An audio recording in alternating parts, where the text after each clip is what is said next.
നമസ്കാരം, മെട്രോ മാറ്റിനിയിലേക്ക് സ്വാഗതം. ഒരു കാലത്ത് തെന്നിന്ത്യയിലെ തിരക്കേറിയ നായികയായിരുന്നു സരിത. മലയാളത്തിലും കന്നഡയിലും ശ്രദ്ധേയവേഷങ്ങൾ സരിതയ്ക്ക് ലഭിച്ചിട്ടുണ്ട്.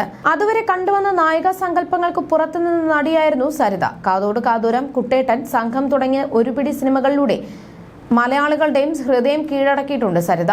ജന്മം കൊണ്ട് ആന്ധ്ര സ്വദേശിനിയാണെങ്കിലും തമിഴ്, കന്നഡ, മലയാളം ഭാഷകളിലെല്ലാം ഒരുപോലെ തിളങ്ങാനും തന്റേതായ ഇടം കണ്ടെത്താനും സരിതയ്ക്ക് സാധിച്ചിരുന്നു. ഇപ്പോഴിതാ തന്റെ പിതാവും സംവിധായകനും നിർമ്മാതാവുമായ എം ഭാസ്കറിന് സരിതയിൽ നിന്നുമുണ്ടായ മോശം അനുഭവം വെളിപ്പെടുത്തിയിരിക്കുകയാണ് നിർമ്മാതാവ് ബാലാജി പ്രഭു.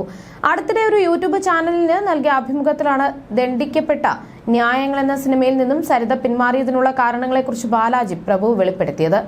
ഷൂട്ടിംഗ് ആരംഭിക്കുന്നതിന് തലേദിവസം വിളിച്ചാണ് സരിത സിനിമയിൽ നിന്നും പിന്മാറിയതെന്നും അഡ്വാൻസായി കൊടുത്ത പണവും തിരികെ തന്നില്ലെന്നും നിർമ്മാതാവ് പറയുന്നു. എല്ലാവർക്കും ചെയ്യാൻ പറ്റുന്ന കഥാപാത്രമായിരുന്നില്ല ദണ്ഡിക്കപ്പെട്ട ന്യായങ്ങൾ എന്ന സിനിമയിലേത്. അതുകൊണ്ടാണ് സരിതയെ സമീപിച്ചത്. മാത്രമല്ല, ദേശീയ പുരസ്കാരം അടക്കം വാങ്ങിയ നല്ല നടിയായിരുന്നു അവർ. അങ്ങനെ അച്ഛൻ സരിതയെ സമീപിച്ചു. അവർ 1 ലക്ഷം രൂപ പ്രതിഫലമായി ചോദിച്ചു. അതും അച്ഛൻ സമ്മതിച്ചു. ഒരുപാട് സിനിമകളിൽ സരിത ആ സമയത്ത് അഭിനയിക്കുന്നുണ്ട്. അങ്ങനെ അഭിനയിക്കാമെന്ന് സമ്മതിച്ചപ്പോൾ 25,000 രൂപ അഡ്വാൻസായി നൽകി.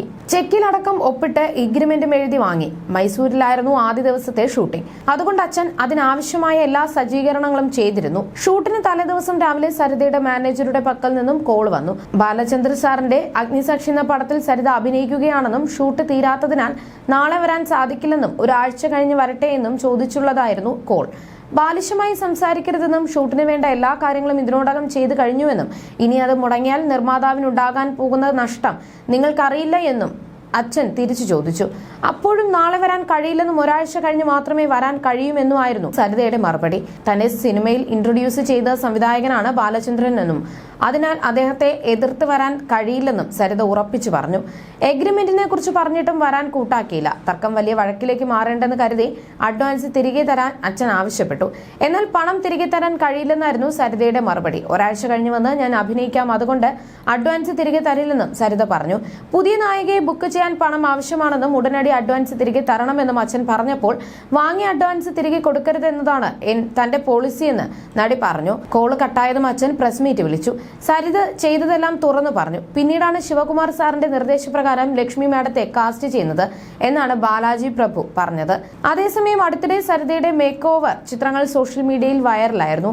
ഭാരം കുറച്ചു കൂടുതൽ സുന്ദരിയായാണ് താരത്തെ പുതിയ ചിത്രത്തിൽ കാണാനാകുന്നത്. മകനും ഡോക്ടറുമായ ശ്രാവൺ മുകേഷ് ആണ് അമ്മയ്ക്കൊപ്പമുള്ള ചിത്രം ഇൻസ്റ്റഗ്രാമിൽ പങ്കുവച്ചത്. സുമതി വളവ് എന്ന ചിത്രത്തിന്റെ ലൊക്കേഷനിൽ നിന്നുള്ള ചിത്രമാണ് ശ്രാവൺ മുകേഷ് പങ്കുവച്ചിരിക്കുന്നത്. You're watching me on metromatney.com. On metromatney.com. Metromatney.com.